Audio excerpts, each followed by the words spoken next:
puntos. Una, we need to grieve because grieving is releasing the pain. Alang sa usa ka tawo nga anaa sa himtang sitwasyon sa kapaitan sa kinabuhi, the normal reaction is to cry. And to cry is an articulation of what is going on within our hearts. Muna nga importante kaayo ang bahin sa grieving. But I understand very well na sa mga naglabay mga adlaw, bisan hangtod yung ining panahon na karon, because we were shocked of what had happened to Benson. We could not accept up to now his death. Mao nang dili panato mabati pag-ayo ang paghamtang. Unya hilabi na pod sa mga weeknights diin daghan ang mulamay, daghan ang pabati sa simpatiya niyang atmosphere usually sa mga weeknights. Usa ka masadya, malipayon nga ang atong pagbati sa kagulanan, makalimtan nato sa kaliwa. Apan inig-abot sa adlaw sa paglubong, grieving will be real. Someone who is gone ahead of us is leaving. Niya anak na tang kabati niya na kung musing ina ang maong kamatuuran o realidad. But for now, it is very hard for us to grieve. Why? Because niini mong panahon, we are denying the reality of death. Daghan pa ang dili makadawat.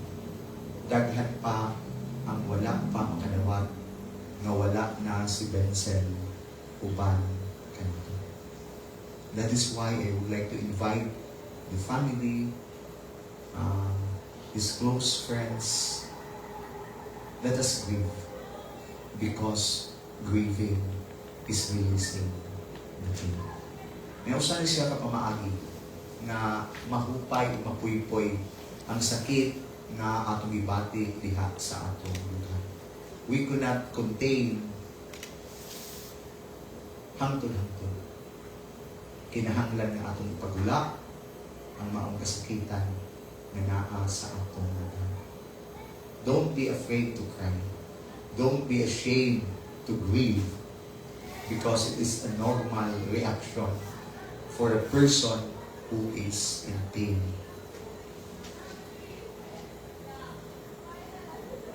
Grieving is releasing the pain.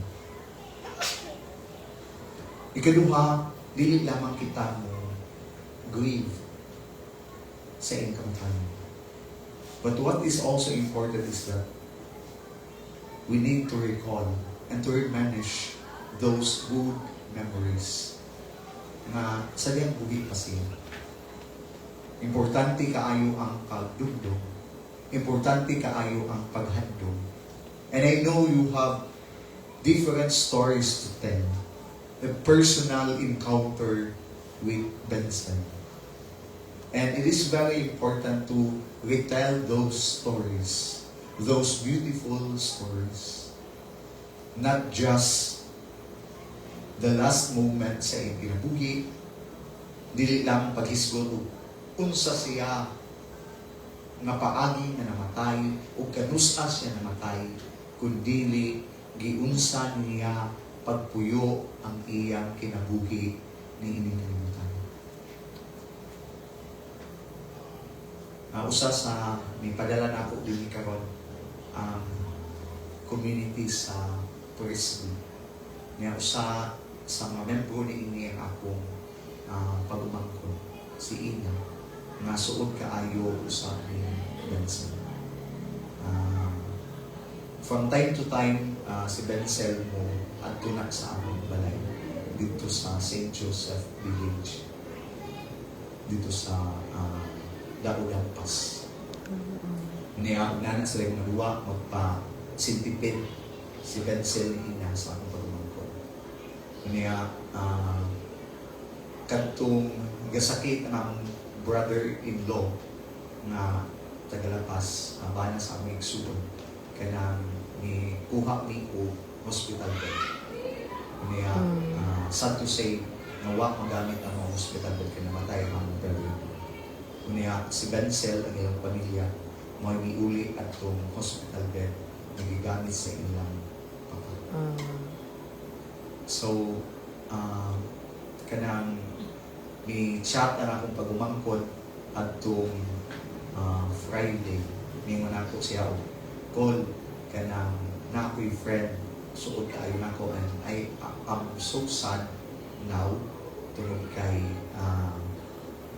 na giatake ang among barkada niya ni komatos niya nagalaon ko nga mumata siya pag-usap mo to yung news niya na kanang naapektuhan ko tungod kay I felt what she felt.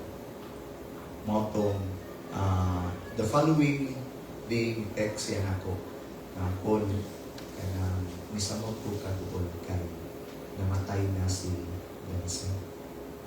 Palihog ko o apil sa inyong pagkakas. Niya ako siya gihinan nga sige day kay mumis ako at dito. Akong paagi sa paghupay sa iyang nasakit na kalatian o gingon man paghatag o pagpakita o simpatiya sa pamilya sa pagisyo tungkol sa matayo ni Benson. It is not just reminiscing the last days, the last moments sa iyang kinabuhi, kundi pag revenge those good memories. According to sa akong pagmangkod, he has a beautiful heart, a person of beautiful soul. Niya, he always wears smile. That is why he is so attractive to people. He has won so many friends tungod sa disposisyon, tungod sa kamaayo sa iyang dughan, o tungod sa kindness na iyang ipakita sa dinhi pa siya ni kalibutan. And it's good to retell those stories because one way na ang ligasiya sa usa ka tawo mao ang pag-pass it on pinaagi by mouse sa kayuhan sa mga tao nga atong gikahimamat o gikahibalag matagkaroon og ubi.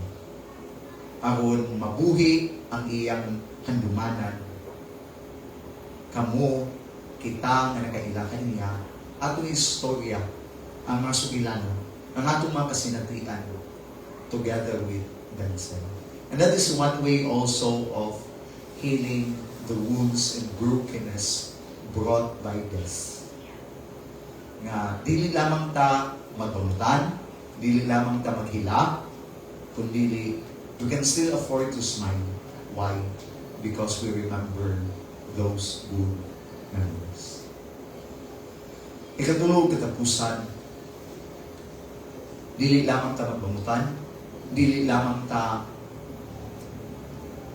muhandom sa mamaayong kasinatian uban nato kang Benson sa dinhi pa siya ng kalibutan.